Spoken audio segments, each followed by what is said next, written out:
Military options. By the way, the president now heads to the New York City, New Jersey area next week. He will be at the United Nations General Assembly, and Nikki Haley said that the issue that will be front and center will be North Korea. David and Melissa, back to you. Blake, thank you. Let's bring in Hadley Heath Manning from the Independent Women's Forum. We also have David Sears. He is a retired Navy SEAL. David, let me start with you. What message did you hear from the president there vis-a-vis North Korea?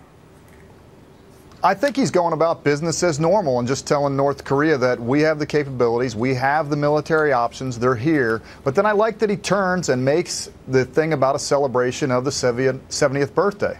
Yeah. Hadley, what did you think about that? And also, you know, Nikki Haley saying we're basically strangling them as best as we can from the UN, and now it's time for something else. Well, I agree with Nikki Haley, and I think time and time again we've seen these deals that are meant to sanction North Korea, meant to punish North Korea, isolate North Korea, and yet they continue to work to try to proliferate. So the bottom line is what we have been doing, what we have been trying hasn't been working, and the longer we sit in this bad situation with North Korea, ultimately the worse the outcome that we might face. But I think President Trump's remarks today sort of underscore the importance, the great need for a strong America. It makes for a peaceful world when our allies can trust us, when our enemies can fear us. David, you know, sometimes it feels like we keep saying over and over again, all the options are on the table, all options are on the table, and it's like, and it doesn't seem like we're using any of them. Is that a way to look at it, or is that wrong?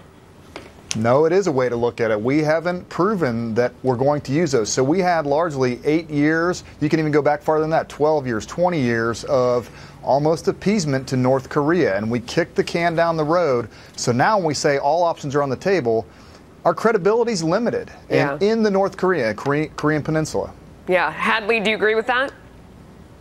Well, certainly from, you know, changing from the previous administration to the current administration, I think Americans are hopeful to see sort of a different approach to foreign policy and to our national security, really striving to put America first. I think that's what President Trump is trying to do. And you see members of the military community more strongly supporting the president than maybe the general population at large. The only piece of, you know, the major legislative change that he signed into law was a VA accountability reform package. So I think we're going to continue to see strong support from President Trump for the military and vice versa. All right. Thanks to both of you.